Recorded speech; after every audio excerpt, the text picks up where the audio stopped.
The Heed the Call podcast is back in summer school. Oh, no. Hello and welcome to another edition of Heed the Call. Heeding that call on a Thursday. Yes, in the summer school portion of the NFL calendar. Dan Hanzus here, Marc Sessler, Conor Orr, Justin Graver on the ones and twos. And back, it feels like it's been so long. The great Jourdan Rodrigue. Hi, guys. Hey, Jay. How are you?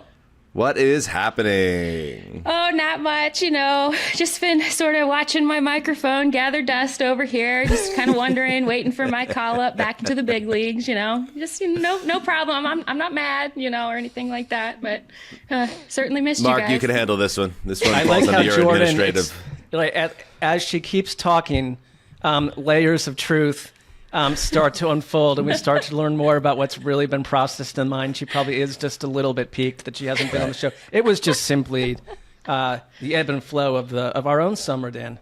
As Well we're said. heading into.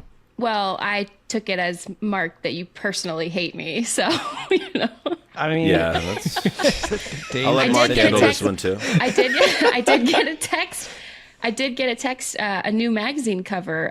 While I was in Brooklyn last week, and I got a text from Dan, a new magazine cover. I think he's a three-time Feminist of the Week winner at this point.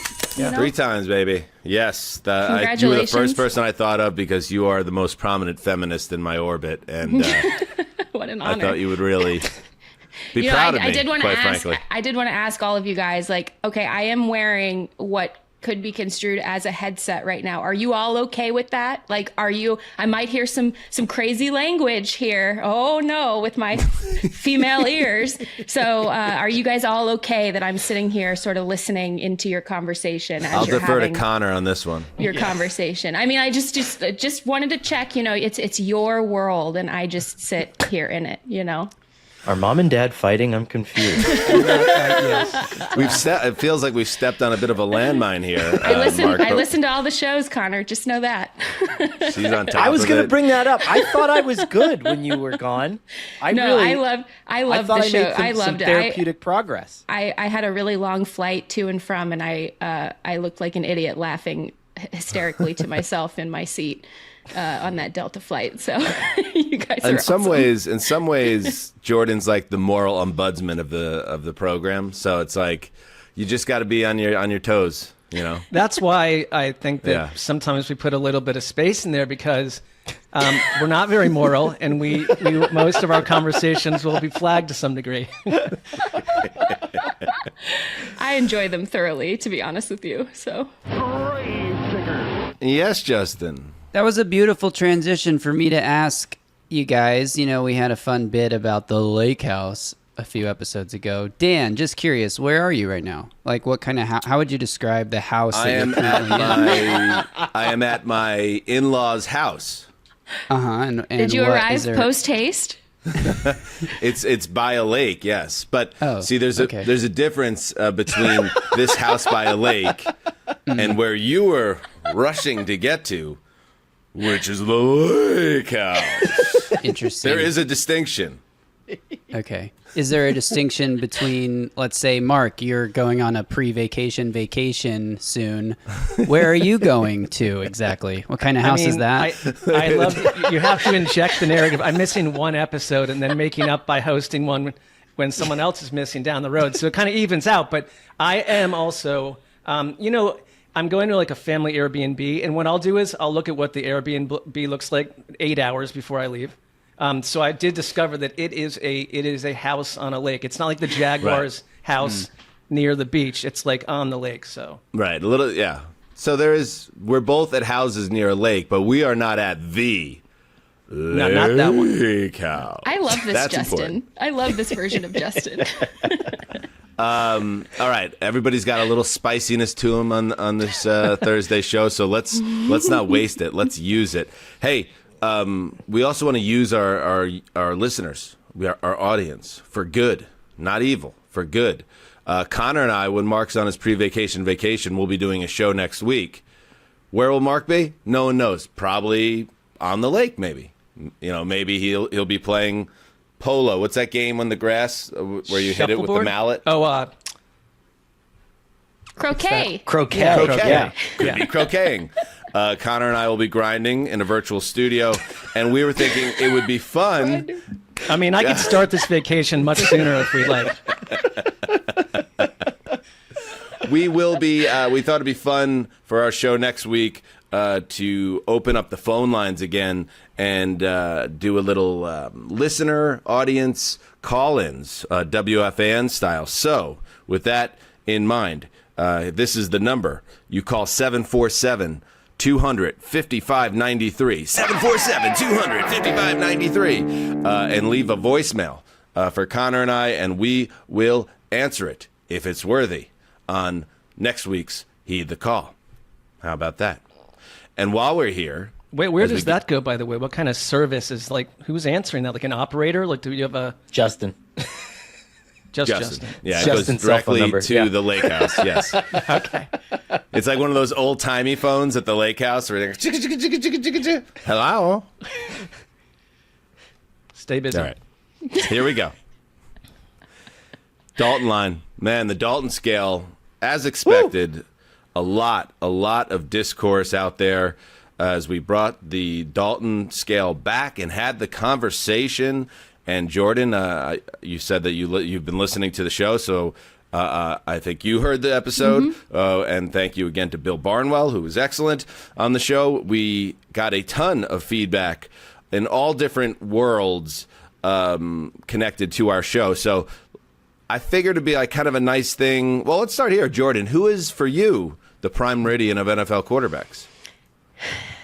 I've put a lot of thought into this, as you will not be surprised to hear. Also, I love that episode. My favorite part, I think, was when you were reading off names as though you were like the guy in Monty Python yelling, "Bring out your dead!" And Bill was just horrified by the He was nervous. tone.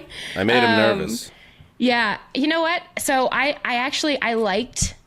I know this will be controversial for some in the Reddit board, but I liked the Sam Darnold comp because I think that for me, it's not just the fact that he, to me, represents sort of median play.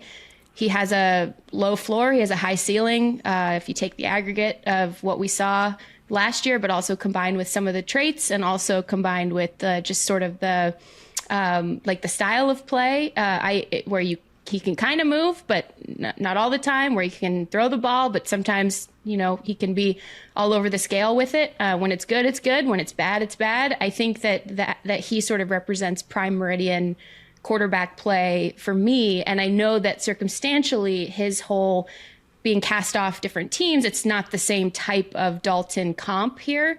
But in this new era of the Dalton scale, he does sort of represent that median for me. I was surprised. I was surprised because it was the last name that brought up. I brought it up, and I'm the biggest Darnold fan out there. And I thought it would be more. I thought everyone was going to end up there, and then if I wouldn't have brought up, he wouldn't have come up. So that's shocked me. And then there was one other element of it, and I think somebody brought it up in one of the comment sections.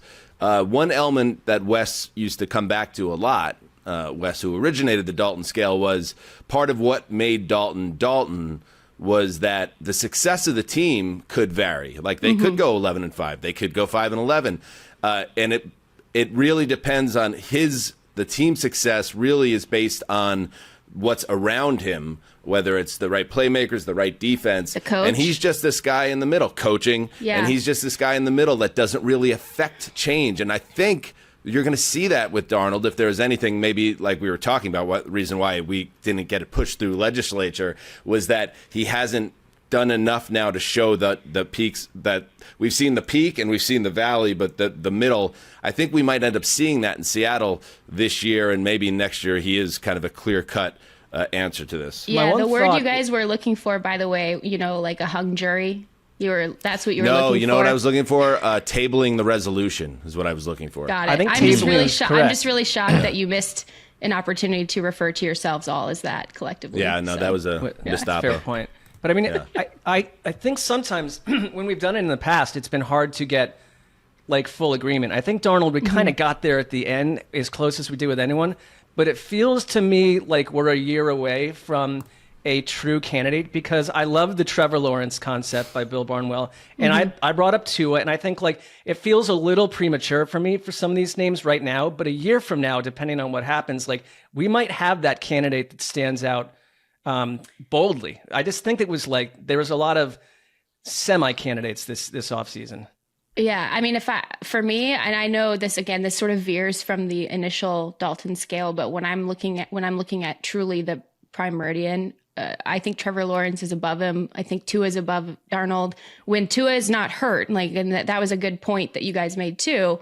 When Tua is not hurt, there are the way he can throw on time, the pronation on the ball, the way that he can make every angle of throw, the way that again the offense and him sort of are this co-partnership here.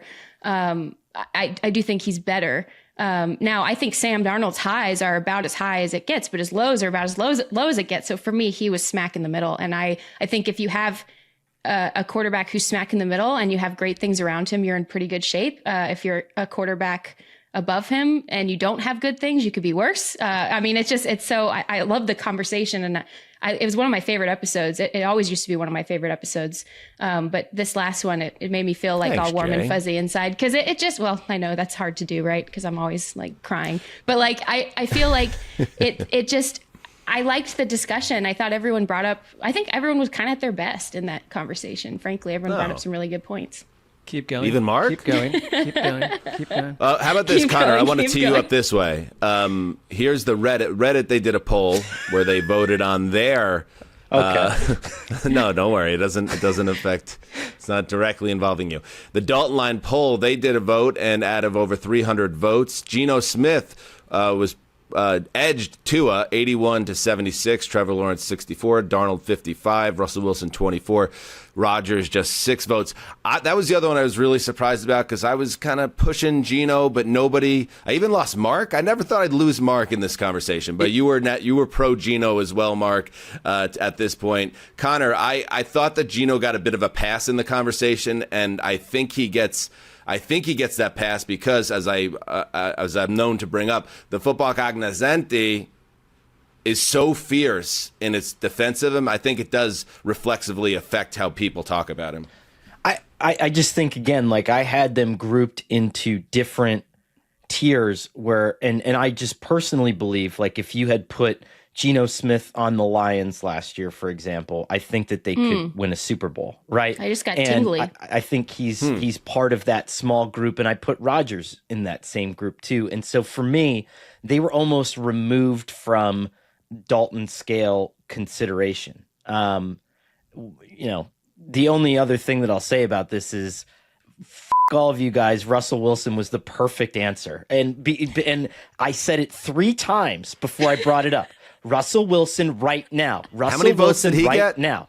Only 24, and I told myself I wasn't Conor going to voted go like in 23 times from different PCs and maps. told myself I wasn't going to go in and look at what everybody was saying and get upset about it. Turns out I did. And I kept saying it. Russell Wilson right now. And then everybody's saying, well, the highs are higher. The highs are higher. Not really, because if Sam Darnold is the uniform choice, Sam Darnold this past year had 35 touchdowns. Russell Wilson at his best is a 40 He's not touchdown the uniform player. choice, but go on. But you're saying not at his best. You're saying right now, and also Right now. I don't think he's not a full-time starter right now. That's why I He'll be a didn't. full-time starter He this also year. stinks. I ruled him out. Like he didn't How keep does the a job quarterback who full-time. throws 26 touchdowns and 8 picks stink? It's just that you all don't like him. I know. People No, don't like see, him. that's I where. have See, that's not okay. right. not Wait, true. hang on a Turn it second. all on- We got this turn it Russell all Wilson on thing. you. Turn This it is going to all be a on great. you. This is going to be a great season because sometimes there are certain players. And by the way, Darnold was that guy last year where it's like, oh shit, like I felt the heat turned up on me because I was like, I have no excuse if Darnold sucks on the Vikings. And thank God he had a good season. You are all in on Russ, Conor, and you are kind of on Orr Island on this one a little bit. I don't hear a lot of people banging the drum that he's at this level of a player anymore. So I like it. I love when you're on Orr Island because it's a brave place to be. But How about this? I just think like not a lot of people see him the way you see him. at this point. His last year in Denver, you know how Pro Football Reference has the approximate value stat, which kind of brings everything together, and it's almost like a war number. It gives you a number, right? His last year in Denver, which was catastrophic. Don't you not like justifying your takes with stats? Well, in this particular moment, Listen to every show. I have nothing else to ombudsman. stand on, and this seems to be the way that everybody else in society functions, where it's like, oh no EPA, I'm gonna leave now, But so here, I'm giving it to you the way that you can all understand it. Okay, the last season in Denver for Russell Wilson, which was catastrophically awful, and we had to cut him. 26 touchdowns, 8 picks, AV of 12. That was Ben Roethlisberger's career average for like his entire lifespan. When we think about, and if you stack those two together, that is not a quarterback who, to me, is just completely useless. And okay, you're going to put him on the Giants. He's completely useless. Schedule in the Let's NFL. go. Let's ride, baby. Ooh. It's because you all don't like him. That's See, you it. can't argue I for like somebody. him. You can't That's argue for not the somebody reason. to be the prime meridian or the mean of something, and then your take fodder is all, like so dramatic. Like, oh, we don't like him, or oh, he's useless. That's not what anyone's saying. We just don't think he's the prime meridian. I think he's a bit under. Statistically, like his if you remove like the 34-35 touchdown year, he's Andy Dalton, like almost exactly. And All right, so I let's don't see. understand. Let's see how long he holds on to the job. Here, I wanna if say- he wins it out of camp. I think Jackson Dart is starting by like Indigenous Peoples Day, so I think it's gonna fall apart. Damn, Columbus taking a sphere to Well, the, no, because I've gotten dinged Spear on to that the in the face. past, so Yeah, no, well done, Mark. Well Yeah. done. All right, how about this name? Pull this one up, Justin. The answer is Kirk Cousins, a good enough quarterback that's never taken a team anywhere. I'm surprised he didn't bring it up. I guess that's me, because I think this is the answer. No highs, no high highs, and no low lows. No weird injury history to muddy the waters. Well, first of all, his Achilles exploded and he stunk last year because of it, and he had like a shoulder injury as well. I believe the reason Kirk Cousins didn't come up is A, he's not a starting quarterback entering the 2025 season, so we kind of pushed him to the side. And B, I don't know, Jourdan, where you come down on Cousins, but I think that he has been above the Dalton line for me for his career, and now he's a older, injured backup quarterback. So I think just the way the calendar felt and where his career is right now, I don't think he's a good guy to have this conversation. Now, if he gets traded somewhere in the next 6 weeks or something, maybe we could litigate it. But Yeah. that's the reason Cousins didn't really come up in that conversation. Yeah, I was sort of thinking about it with guys who we know are going to be starters for their team, like for this season, and very respectfully, truly, Conor. Like that's also why I didn't really factor Russell Wilson in, because I think Jackson Dart's going to take that job, and I think Brian Dable is going to want to play him post haste. And so I feel like that was part of the reason for me. But with Kirk, I also think like he is, for better or for worse, and sometimes for worse, a quarterback that the sort of dominant family of coaches right now all covet for whatever reason. And so I think that automatically like lifts him above, because he would be considered a necessary addition or a like positive addition for, 5 people right now should their starter get injured. But I mean, ahead. from another angle, I think that there's this parsing of what the rules are around this, but it's kind of you just go with what feels Which right. I love. I love that about it. It's No, nebulous. I think that's what it makes it a good combo. But I think one of the rules for me is the team is sort of stuck in this place where they're with you and they're hanging with you, and they might not be that happy, but they're not that unhappy. Like he was just unseated by their first round rookie 7 months ago. So he doesn't fit that. He's not in the convo to me. One of the things, Mark, that's a great point, because one of the things that I think gets lost in the Kirk Cousins, Mike Penix discussion is that the Falcons gave him so many opportunities to keep that job, even to their own detriment of their record. I don't think people remember how bad Kirk Cousins was playing at the end of last year. And yes, now we know about this hidden injury that was happening to him during that time. But despite that, they gave him probably too many opportunities to still keep that job, to the point where it cost them wins. And to the point where, especially at the end of this, right before Mike Penix took over. So you were supplanted, like someone came and took your job, even though you had the opportunity to keep it. So I do think that's a factor here. All right, last I think name. we're all fading Kirk a little bit. I just said he's above the scale. No, yeah, not you in particular. I think the people who are talking about him as replaceable, like on any measurable, and not even the fun or exclusionary statistics out there, but the ones that the majority of us can understand and enjoy, like quarterback rating. Kirk Cousins has like 80 quarterback rating games of over 100. Andy Dalton, I think, had 60 for his career. He had double, I think, the amount of 4+ touchdown games as Andy Dalton. Like he's a baller. Like yeah. Here's my concern, Conor, because I've always liked Cousins. I think Cousins has gotten a bad rap in his career overall, but at his age, coming off an Achilles, his statue, if there was like a statue rating, like a statue in the pocket, lack of mobility, he's got to be a 97 out of 100 at this point in his career. And then I wonder about his arm strength at this stage, because is he ever going to get the zip? The lower half might be compromised with the age and the fact that he never had a big arm to start with. I just wonder if physically we've lost Kirk Cousins. But I would like to see him get one more chance, because I agree with you. He deserves another look in a fresh start.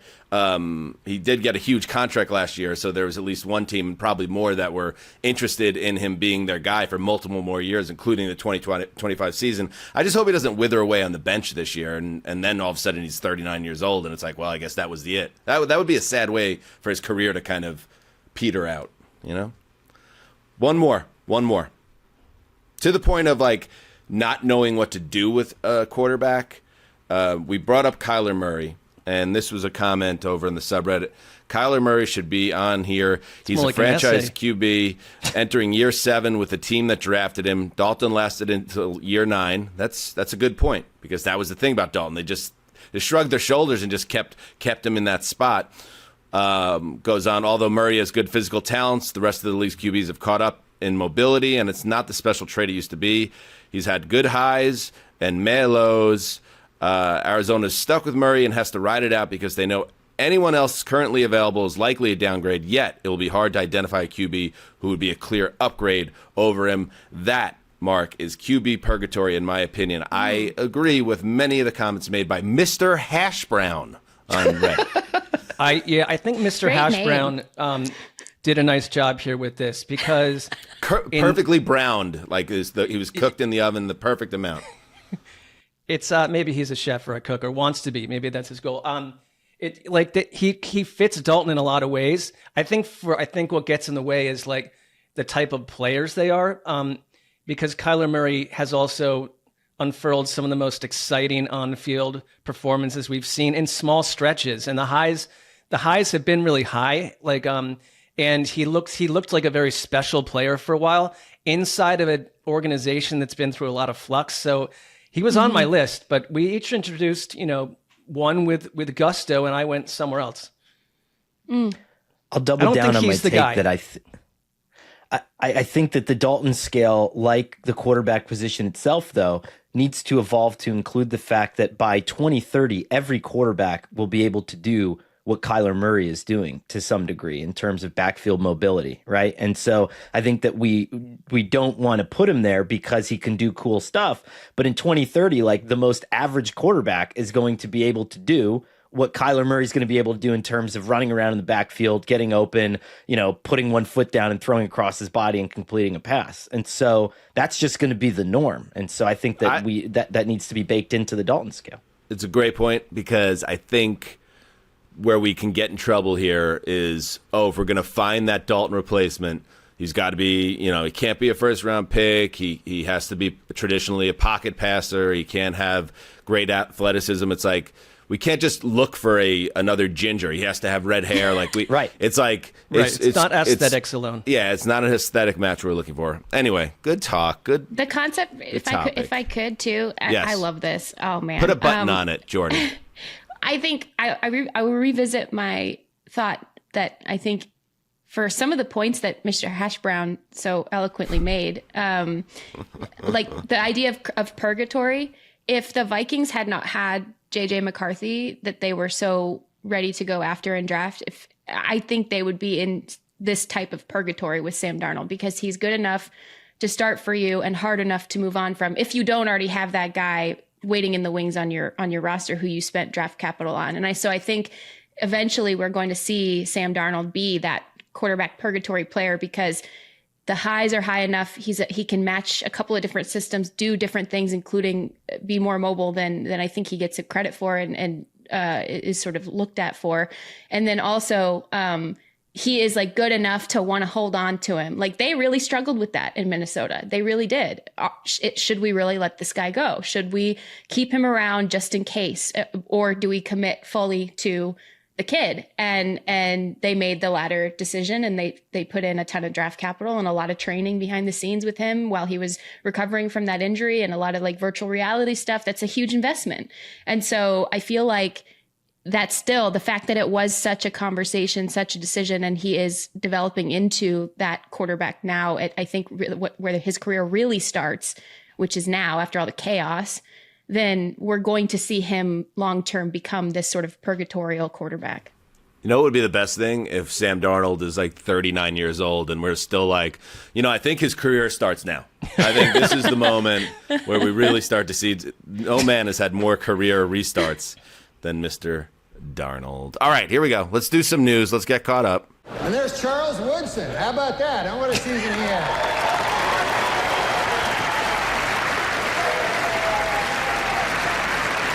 Great, man. He became the first defensive player to win the Heisman Trophy. And congratulations, Charles. That is something that no one can ever take away from you. Unless you kill your wife and a waiter, in which case... all bets are off.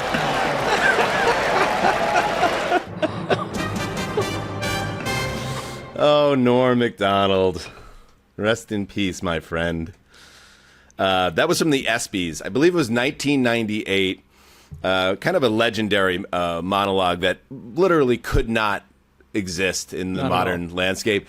And Deadspin, back when Deadspin was ruling the sports world, used to, on the anniversary of whenever there was the day of the ESPYs, they would bring back that clip. They had refinished it in HD.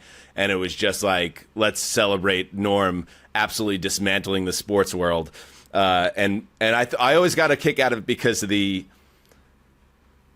athletes that are just not used to be putting in that situation back on their heels. The shot of Ken Griffey Jr. at the end going is something that I live for. And Shane Gillis, they announced, is hosting the ESPYs this year. And it just made me wonder if I might actually watch the opening of the ESPYs this year, because Gillis is somebody who is not afraid to say certain things and make people uncomfortable. And if I could see pro athletes squirming in their seats and coaches and GMs, I will probably check it out. So I'm not saying Gillis is Norm, because Norm was a legend, but certainly someone who might make it worthwhile to check out. Find in all these award shows, and I'd point to that one, obviously, where it's like, one of the most powerful athletes in the country can't handle the joke and they're shielding their head like this. Like a little bit, it feels a little performative. But then when Ricky Gervais slayed the Oscars and the Golden Globes over and over. And that was another you one. have Tom Hanks sitting in the crowd, like, I can't handle it. It's like, you can handle it. This is a joke. You're Tom Hanks. You can handle it. Like some of it just feels like cut to Tom Hanks doing something on camera that will, I don't know if I buy it. The beauty of it is, though, that they can't, right? And Tom Brady is still complaining about a roast, and he got nuclear bombed. But if you're Tom Brady, he came away being like, God, I can't believe they made fun of the fact that my kids and stuff. What did you think that they were going to say? He should have known. Oh, this guy's too hot. Bye. But they I was can't, at they that. can't handle it. That's the known. best part. Yeah. All right, let's get into it. Let's get into the news. Here's a guy who could take a joke, Aaron Rodgers. Anyway, Aaron Rodgers is a member of the Pittsburgh Steelers, and he is entering, what is this, 21st NFL season? Something like that, something crazy. And he thinks this might actually be it. In fact, he's, quote, pretty sure. Here he is on the Pat McAfee show this week. Yeah, I'm pretty sure this is it. That's why we just did a 1-year deal. Steelers didn't need to, put any extra years on that or anything. So, this was really about finishing with a lot of love and fun and peace for the career that I've had. I mean, I played 20 freaking years. It's been a long run, and I've enjoyed it. And what better place to finish than in one of the cornerstone franchises of the NFL with Mike Tomlin and a great group of leadership and great guys in the city that expects you to win. Conor, makes me think of your comment that whether he can do it or not, I'm dubious, but I agree with you that I think he feels a lot of pressure to end his career with some level of grace and ending in a place that allows him to do what comes next in his life, whatever that may be. So we could talk about the impact he'll have on the Steelers, which I think will be nominal, personally. But it would be, I think, he doesn't want this thing to end in a dark, depressing place. So it's going to be interesting to see how he's able to write this final chapter, if this is indeed it. Before I respond to that, can we just talk about the way that Pat McAfee is like holding his hands together in sheer excitement while he's talking like a toddler at an ice cream truck? Like, I wish anybody in my house looked at me the way that Pat McAfee looks at Aaron Rodgers. Well, he knows it's going to go super viral. But you're right, because right now his option, and I think that was part of the calibration for New York, right? This is basically an all-star team. I have the coaches that I want. I have a great developing wide receiver. We're going to go get Devontae Adams at some point. He knew that all this was going to happen. And for him, it's writing the ending in the big city and getting the media market the way that he wants things to end. Because that didn't succeed, now you go for the softest landing spot, right? The Steelers' floor is 9 or 10 wins every year. You're going to be able to get into the playoffs. You're going to be able to do the sad cowboy wave off the field in prime time. And that you're going to be protected by Tomlin to some degree. Like, he's protected all of his players at some point. We didn't know that Antonio Brown was nuts until he was nuts. It's so nuts that it just burst out of the building, right? So I think that there's a lot going for him here. And you want Jeopardy, you want whatever these gigs are that aren't just like hosting an alien podcast. This is how you need to end your career. I appreciated, if nothing else, the ambition of Rodgers' attempt to go to New York and be the man that saved the New York Jets. And listen, if he would have stuck the landing and he brought the first Lombardi there since Joe Namath, I mean, we would have talked about him, not just me as a Jet fan or New York sports fans, but nationally he would be seen as one of the great heroes ever, right? To do what he did in Green Bay and then to save the saddest franchise there is. Now, to your point, it feels like a softer landing, but I feel like he could have success here. Maybe he's not, in his heart of hearts, if you really, as you say, Conor, if you injected him with truth serum, does he actually feel like he's going to take this team to the Super Bowl? Maybe, maybe not. But he could have a nice, dignified ending playing with an organization that he feels like he could trust not to botch this like the Jets did. It's interesting, though, because, like, I believe him when I do believe, and I think a lot of us can easily and have before get, like, sucked into sort of the charisma and, like, all of that, right? But, like, I do believe that he wants a peaceful ending to his career. I don't think he wants to go out with this reputation of just like a toxic, like, destroyer of ecosystems. Like, I don't think he wants that reputation at all. I don't think anybody would, unless you're like seriously twisted mentally. But I also like have this other curiosity about, like, what do his teammates think of this? What does the fan base, I'm sure their fan base is stoked. I don't know. I'm sure they're stoked or split or whatever. But like, I think they just want to win more games, right? But like, you're not coming out here with this like fired up sort of like unleash the demon, like, I'm going to do whatever I can and place myself out of this, decenter myself and my own ambition and my own hopes and my own reputation and let the demon fully out of the box and gut and will and grind this team to 10 wins, to a playoff run, do you know what I mean? Like I have both, like I have a lot of respect for wanting to go out on a positive note in your career. And it's so rare that it happens to NFL players. I have a lot of respect for wanting to like basically reverse a narrative that has traveled pretty far down the narrative path, right? Of the toxicity. But I wonder about that other part, because if you are there and you are the quarterback of the team, like go some stuff up, like go out and kick some ass, right? And try to get this team over the hump. And maybe he's just like sort of like tempering expectations. Maybe he's doing that. I don't know. But I just, you have to go into this sort of like outside decentering of yourself to get a team to the ultimate goal of a Super Bowl. And it just doesn't seem to be what's centered here. I mean, I think he's got to, you say Tomlin's going to protect him. How about the reverse? Like we learned about the Antonio Browns, the Le'Veon Bell's personalities after the fact. We already know that Aaron Rodgers, and I'll give him credit for one thing. I think he can compartmentalize a lot of different interests and obsessions. And in other people, that would be something positive. Like, and you have that friend that's doing stuff that you wouldn't do, but they are like, they're all over the place. They're eccentric. Like that could be seen as artsy or intellectual. You fill in the blank. The average Steelers fan and the average football fan does not want their quarterback to be 7 different people all at once. Like, go focus on this team.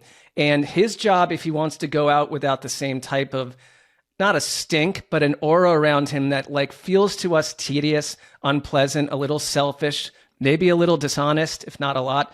And I don't, I'm not trying to throw arrows at him, but this guy's got a lot of different opinions surrounding him. Like, if you want to go out quietly with 10 wins, it's your approach that needs to change from the past couple of seasons, where you went into New York as a hero and wound up as a distraction that involved themselves in coaching decisions, player transactions, like fill in the blank. Like, you don't do that on Mike Tomlin's Steelers. In other news, let's talk about this Pablo Torre Finds Out episode with Mike Florio. What a pairing. What a dynamic duo. These two guys, Florio always looking to dig up some dirt in the NFL world. And Pablo Torre, they were both on the hunt for the 61-page arbitration ruling document connected to a ruling in January that there was no collusion by NFL clubs in response to a grievance filed by the Players Union in 2022 that alleged that the league and its member clubs colluded to restrict or limit fully guaranteed player contracts in the wake of Deshaun Watson's record-breaking setting contract. And while the NFL did not lose this case, it's fascinating in what came out of this document that was both sides, the union and the NFL, were trying to keep out of the public eye. And to the credit of Torre and Florio, it's now seen the light of day, and it could have big repercussions. It could be a story with major tentacles, because while the NFL, they ruled that there was not collusion on the owner's part, and this all centers, the ground zero of this is the insane Deshaun Watson contract the Browns handed out, fully guaranteed, and then the owners trying to process, how do we stop this from becoming the new normal now that the Browns have done something that was unprecedented, that we fought successfully to keep out of CBA's guaranteed contracts. And then here comes Mark's Brownies handing it out to Deshaun Watson of all people. How do we stop this? So anyway, they don't lose the case, but within this document, it's very clear that there was collusion going on. Here's in the ruling by this guy Jourdan. Jourdan. He's like Madonna. He has no first name. There is little question that the NFL Management Council, with the blessing of the commissioner, encouraged the 32 NFL clubs to reduce guarantees in veterans' contracts at the March 2022 annual owners meetings. And Jourdan, the reason why they're referring to that specific league event, that came shortly after the Watson contract was handed out. And obviously that was the conversation. Just a crazy story.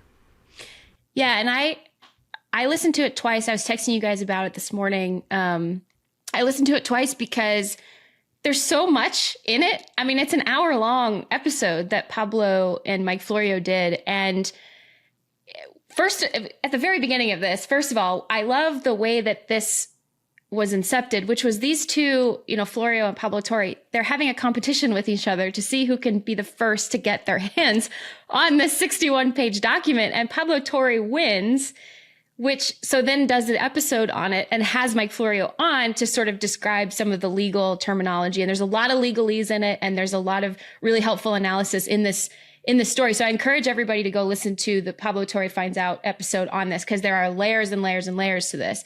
But the arbitrator ruling that they did not find collusion, but also found that at this management council meeting, that there was some encouragement by that council, and then also the union's involvement, where the union basically has all of these documents, has this report, but then in the speculation of Pablo Torre and Mike Florio, who have been doing work on this for months, say that their thought on why the NFLPA doesn't want it released is because JC Tretter, who was leading the union at the time, was talking impolitely about a high-profile player involved in one of these contracts, and so there's so much there. I'm doing it so much injustice by my summary right now. Dan, you did a great job, but there's so many layers of, to use a phrase that's used often on the show, how the sausage is made. It's so.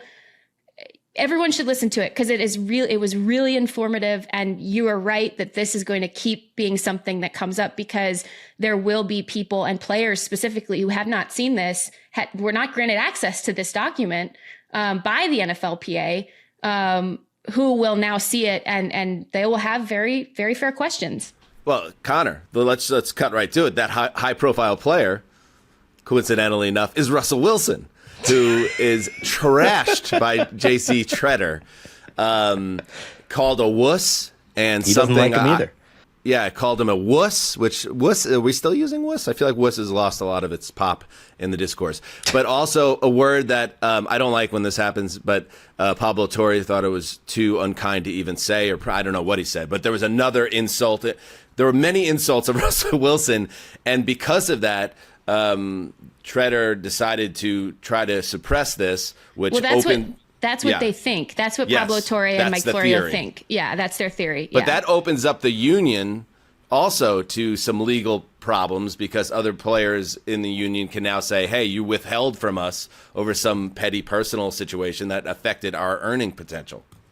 Yeah. Crazy. It's bonkers to me, and it just proves, I think, what the only thing that's going to ultimately work in this, and this comes from my personal experience, having been on the low end of the totem pole when a workplace is involved in a union negotiation, and in a place where you're in a little bit different, viewed a little bit differently, while your workplace is trying to You can unionize. say it. You're important, Conor. You can say it. No, Go ahead, bud. But it's one of those deals where it only works, and I've had personal regrets over this too. It's like it only works if the Josh Allens of the world and the Patrick Mahomeses of the world and all these guys sit down and tell the NFL to go kick rocks. And that's the only way that it works, because otherwise you can see how effectively the owners can kind of put their arms around people with the cigar smoke wafting and their $99,000 bottle of red wine and being like, Russell Wilson sucks. Do you really want to fight for this guy? And then you can soften the strength of what is supposed to be your most powerful engine to fight for you. And so, and it sucks to put that all on someone like Mahomes and Allen, but it doesn't change until him and Barkley and all these guys go, yeah, we're not seeing the field until UMFers fully guarantee contracts. And so go play with the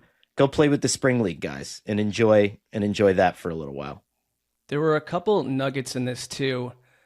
I'm with you, Jourdan, because it's not circuitous, but there's all these layers that keep coming up, and it's just this super broad, Washington-esque investigation. But the Browns, and this is, the timeline, I'd call it speculative, but after they signed Watson, they cut Treader, and that disallowed Treader from being the president of the NFLPA. Treader stayed on some sort of search committee, which is also extremely covert, for Lloyd Howell, the next NFLPA leader. And it's like there was no explanation for why that happened. And if you go back to all this owners thing, because we can blame all the owners, and I mean, I'm willing to do that because they are exactly who they are. But there is a note in there that all of this came with the blessing of Commissioner Goodell. That this goes to the highest levels. The only counter I'd ask as a fan is like, I don't want Kyler Murray, who I'm still figuring out, to get a massive guaranteed contract either. Like, I kind of see from a business angle where they're coming from. I don't want a bunch of mid-range guys getting maxed out guaranteed deals, because I think we all look at the Watson thing and say, not only because he sucked and he was a deplorable teammate and person in all of that, but like the deal was not good for it's a cap strangling type deal. And the NFL cap does not really allow, I think, for these maxed out quarterback guaranteed contracts to go on for 5 years if the guy flames out in 2. So it's like, well, I can see where the owners are like texting each other saying like, nice job, we don't want to do that. It still is something that was done in secret. And I'll ask one last thing. When does the NFL ever lose? You want to get sued by the USFL, you pay $1 and they're out of that. And then they take all your players. Like, the NFL just does not lose. And so I don't see a world, maybe I hope there's some middle ground where a bunch of players are going to sue the NFL for $1 billion and the NFL is going to pay it. I just don't see it. Don't see it. And this is, I thought, my last thought on it is this is a total microcosm of this business side of the NFL, as long as we've been covering the league, where the owners always crush the players.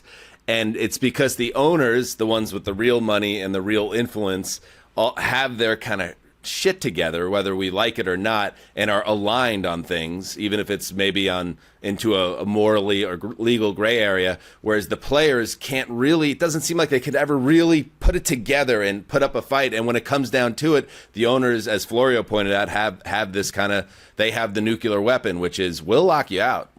We'll and then once the players, it always seems to go back to the players, once it's about, we're going to lose paychecks, they always lose. The CBA is always on the ownership side of things. And then you have just these backroom communications between these oligarchs, these billionaires. This text exchange was so funny to me, because it's funny, like just billionaires texting successfully. This is from that ruling where that type of arbitration unfurls different things like texts and emails. Fly that up, Justin.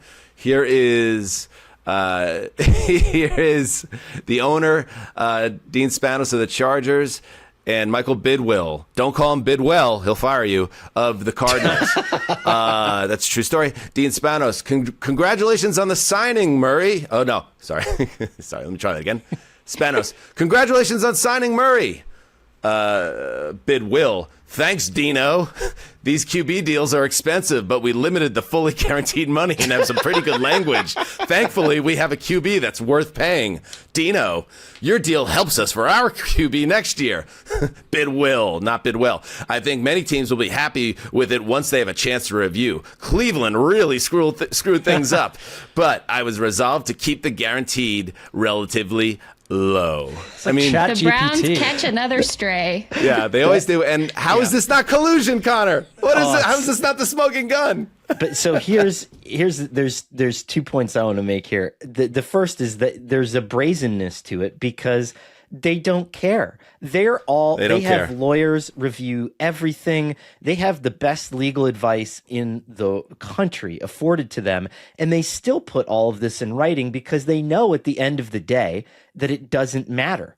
That they're still going to be the owner of these respective franchises, and the NFL is never going to go down because of something like this, even if it is unearthed. And, but I just loved Bidwell, just like it's like someone murdering someone and being like, great murder today. Like, I left the body right here under this tree, and I really hope the police don't find it. But again, like, his arm's hanging out the side if you could look in a certain angle in the car. But these guys just they don't care, and there's no punitive system, so it doesn't matter. I do want to bring up one important point on this too, because now the fallout from this begins, and Mike Florio, Pablo Torre brought this up in the podcast episode where they reiterated that like players had not seen this. Players had not seen this report. This was hidden from not just the public, but also because of the union's alleged and apparent participation, and also keeping this from their members.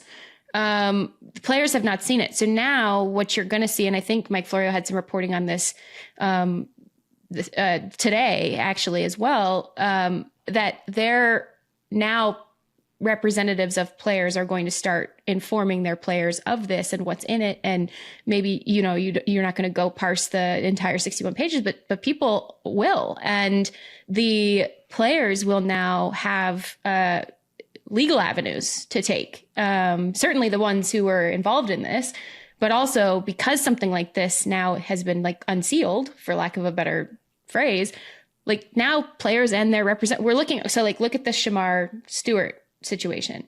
They're arguing over a very fine point, a very granular point in his contract about the removal of certain guarantees, which other teams do across the league, but that the Bengals themselves had not done before this year. And so then they would be putting him as a precedent setter of this specific removal, which would then apply to all other rookies of his status after him. And so now they're trying to negotiate out of it. Well, look at little things like that. Like what part of these documents could be usable in a negotiation such as that if something else like this exists in public and is very transparently easy for people to access. There will be fallout to this. Yeah, there will be fallout, honestly, but like the one part of it that felt a little naive to me was the reporting that I saw on Wednesday where like Florio was like, this could be big trouble for both the union and the owners. Like maybe the union. Not right. The owners. The owners are going to be fine. They're going to be fine. All right, let's take a break and hit the rest of the news.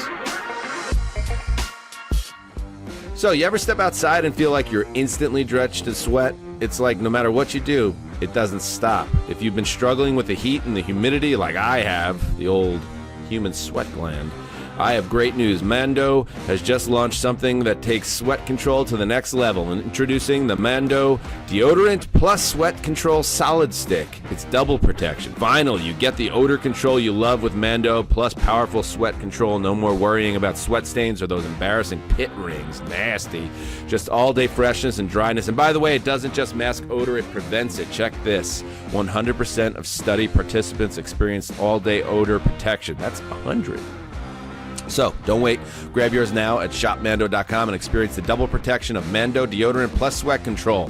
And while you're at it, check out Mando's Starter Pack. It's perfect for new customers. Solid stick deodorant, cream tube deodorant, 2 free products of your choice, and free shipping. As a special offer for our listeners, new customers get 20% off site-wide with our exclusive code HTC. That's code HTC at shopmando.com. SHOPMANDO.com for 20% off site-wide plus free shipping. Please support our show. Tell them that we sent you. Mark, you take it. Have you ever had one of these wallets, or maybe you do now, one of these kind of broken down? You got it in when you were like 22. It is time to think differently, and I want to talk about Ridge. This is an incredibly efficient new product. Unique, slim, modern design that holds up to 12 cards plus cash. It comes in over 50 colors. You can pick any color on the rainbow. It's your choice. And you know what? My favorite part is the Ridge AirTag attachment, because losing your wallet sucks. The hassle of replacing all your credit cards, driver's license, insurance cards, and whatever else, total drama. With the Ridge AirTag attachment, you'll always know exactly where your wallet is before the panic sets in. Right now, Ridge is having a huge sale. Get up to 40% off your order at ridge.com/heed. Just head to ridge.com/heed. When you check out, you'll ask where you heard about them. Please support our show and tell them the Heed the Call sent you. Give yourself the upgrade you deserve this year. Hey, you want an app to send and receive money that's better than the rest? Try Cash App. Cash App is fast, safe, and honestly just way more personalized than other apps out there. No extra hoops to jump through, no extra stress. All of the tools are right there to help you cash in. Plus, sending money with Cash App actually feels safe. They look out for you. If something seems sketchy or they see you might be sending money to a potential scammer, they'll warn you and make you think twice before you hit send. It's like having a personal bodyguard for your cash. For a limited time only, new Cash App users can use our exclusive code to earn some additional cash. For real, there's no catch here. Just download Cash App and sign up. Use our exclusive referral code, Heed the Call. In your profile, send $5 to a friend within 14 days and you'll get $10 free money dropped right into your account. Terms apply. That's money. That's Cash App. Back to the show. All right, we're back. A few more news items. Hey, speaking of Shedeur Sanders, we gotta get back on the Zoom here because Cleveland Browns rookie quarterback Shedeur Sanders' speeding citation for driving 101 this last week wasn't the first time he was cited for speeding in Ohio. That, according to ESPN News Services, according to Medina Municipal Court. That was filed June 6th. The filing, Sanders was pulled over by Ohio State Patrol earlier this month. In that alleged violation, which took place June 5th in Brunswick Hills, Ohio, the Ohio State Patrol told WJW-TV that Sanders was stopped for driving 91 in a 65. Improvement. We now head straight to where we need to go. Reaction from the belly of the beast in Browns headquarters. Well, good afternoon, and thank you for holding. I have Marc Sessler on the line from Quiet Storm Crisis Management. We're patching Marc through right now. Thank you, Dan, Conor, Jourdan, Justin. You know, I wanted to make an announcement of my own that this position that I took, which came from my childhood loyalty to this team, has become more problematic by the day. And I am going to take a little bit of a summer break from tracking this player. Pre-vacation? Yeah, exactly. I think one thing I'd say, just because I like to be open and accountable, right? When we discuss this issue on our previous episode, and within an hour of closing the episode, we learned that what he did happened twice, that we can't even keep track of his highway antics. It does get on my radar. We're going to continue to work with the player, but I will not be working with this player for the next couple of weeks. And I hope by the time I return, there is not any more. That was quick. Well, I'm getting on an airplane, so this is someone else's problem for a little bit of time. Take it away, Browns. Back to you. I think I don't know if ownership's going to be pleased with the Quiet Storm Crisis Management's response to this particular incident. Yeah, what are you billing at this point? They're going to pay you for that statement? I'm out. Good luck. Did you know, by the way, Deontay Johnson is on the Browns, one other Browns item here. He was on the Sports and Suits podcast. And he had this to say about who he thinks will win the four-man battle for Browns quarterback. I mean, I think they're going to roll with Kenny for right now. So you just had rookie minicamp, right? Yeah. You went with them and did all that stuff. Who looked I've the been best? seeing Kenny going like right now with the Nobody's wearing suits on this and podcast. then Joe would come in.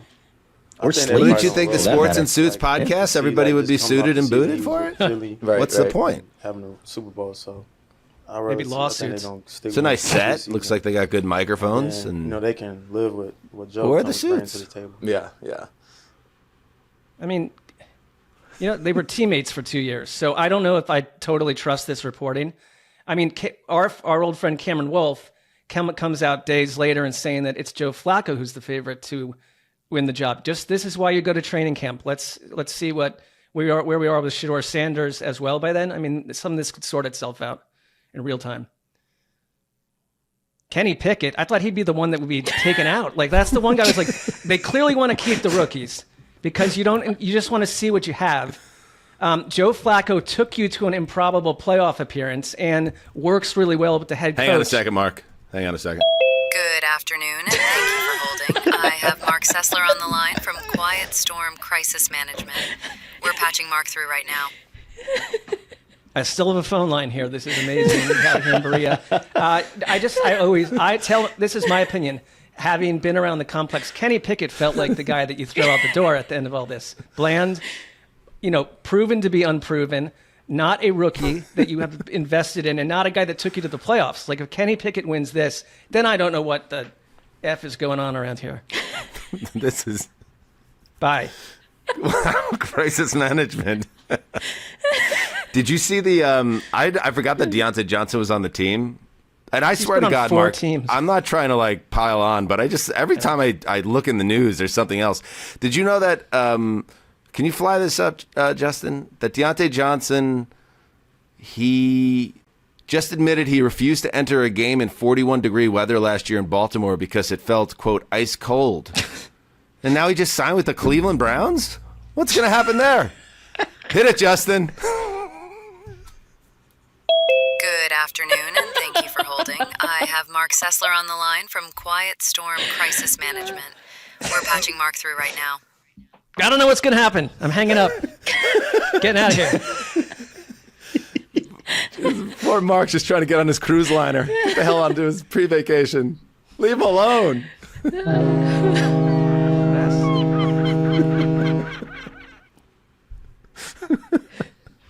Finally in the news, let's end on a positive, okay? Because I honestly think, Mark, that this is big for our show. Texas Governor Greg Abbott has vetoed the bill that would outlaw THC in Texas. And our producer, I'm in Texas right now. This was a big story here this week. It was a surprise. Everyone thought it would just get rubber stamped, and ultimately it felt like a potential disaster for our show because our producer, who runs on THC, was all of a sudden going to either have to stop using it and lose the fuel for his elite production skills, or obtain it, on a secondary market in alleyways and abandoned houses and deserted street corners. And yet, because of this veto by the governor, we don't have to. Here's one thing in the world that we don't have to worry about. And isn't that a nice thing? And here is Lieutenant Governor Dan Patrick. I guess this guy was the one that was spearheading the whole movement to get weed out of Texas. For reasons I don't know. Who the knows why the government here in Texas needs to get weed out of the state? But I can only imagine, because God would want it that way, would be my guess. Well, do you want to know? That's what God wants. No, I think I'm right. I don't even need any other context. Okay. Because God likes no drugs, and he likes all babies, and God likes men and Texas forever, all that stuff. Here's Lieutenant Governor Dan Patrick. Babies. Here we go. I thought for sure that after we talked yesterday, and we had a very amiable discussion. Look, I'm not mad at the governor. I'm not mad at the governor. He's big mad. But I'm not going to legalize marijuana in Texas. And if people want to vote me out of office for that, so be it. Not going to do it. Not going to do it. Wouldn't be Not prudent gonna at do this it. juncture. At this juncture. Wow, that guy's the real rock and roll star of the Parties. legislature. All right, Justin, congratulations. In all seriousness, we're very happy for you. Thank you. Yeah, it's a huge win Floor is yours. for the state of Texas. There are, potential lobbyists who will not be happy, who are paying money to get certain laws passed so that different recreational drug type items would be more purchased, alcohol. But yeah, this is great. It's good for veterans. It's good for the small businesses. The hemp. The whole reason this came up is because hemp is legal to grow in Texas and be sold as part of an industry that has nothing to do with THC. And this would have vetoed, or this bill would have outlawed that as well, which would have been sad for those people. So at this point, what describe for us your collection of weed-based products inside of your home? Well, I have a very nice gummy collection from Via, previous sponsor on this show. And I also have some other methods that we brought from California when we moved here, about a 6-month supply that'll run dry in 2 or 3 months from now, and then we will figure out what we're going to do, because we don't have a plan right now. I would do what I would Takes do me if I back were to you. a really fun evening at the Heat House, honestly. So. Exactly. What I would do, there's that episode of Seinfeld when Elaine was a big fan of a certain female contraceptive, I believe it was, and she heard that it was moving out of stock, so she just bought it out, and she had a whole closet filled of, I think it was the Sponge it was called. I would say, just because of the unpredictable nature of your local government here, that you just fill up a closet, just in case. Yeah. Good for you, good for the show. You know? I think that's Jordan, great you advice. you live in an area of Los Angeles, Jordan, that constantly smells of hemp. Your thoughts? Proud to be here. I love LA. All right, good. Finally, we got Jordan not to say something. She just has nothing to say on the topic. I don't want talk anyone to about know where I live. illicit substances. All right. Good stuff. Oh my Mark. God, what a ride. Thank you, Justin. Jordan, Oh my we're God. sorry. We're sorry that we disappointed you with your extended absence. But as Mark said, official statement from Quiet Storm Crisis Management, it was out of our control. And also, Mark, as he told me, this pre-vacation he's going on, it was out of his control, it was out of his hands. So all we can do now is wish Mark a bon voyage. Bon voyage. And if anybody wants to see Mark off, this is the floor is yours. Conor, you start. Mark, have a great time. Read deeply, love strongly, and I don't know. Are you flying? Yes, I don't know where the boat thing came in. I am flying Yeah, I was. from LAX, That confused so me a little bit.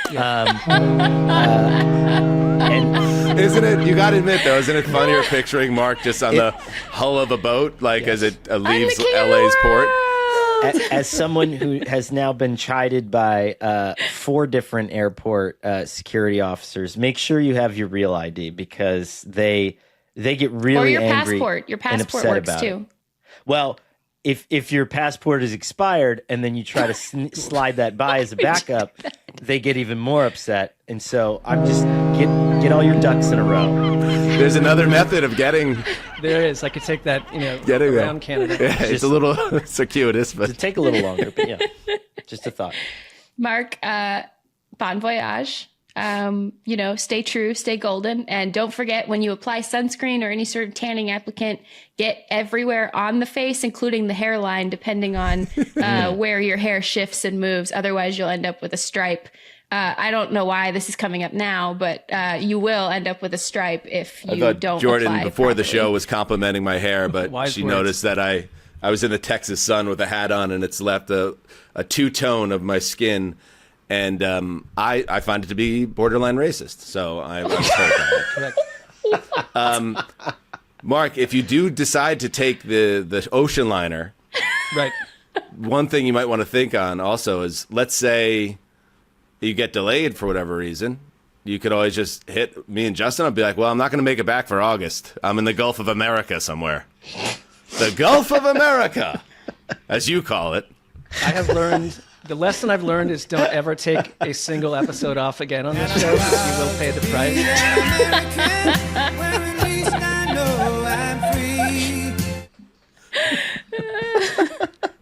Hey, there's a new Silver Horses up, right? Yes, as of this morning, Justin posted it. Thank Check you, that Justin. out. Exclusive on the Patreon, and a brand new throwback podcast. We Back, baby, video show comes out next week. So check that out. And a reminder, one last time, me and Conor, we're going to go WFAN next week. So voicemails, send them in, 747-255-93. Leave a message and you might be part of the show next week. All right, everybody, have a great weekend. Enjoy yourself. Mark, stay safe. And until next time, do what you must. Heed the call. Bye-bye, Mark. Bye-bye. Safe journey.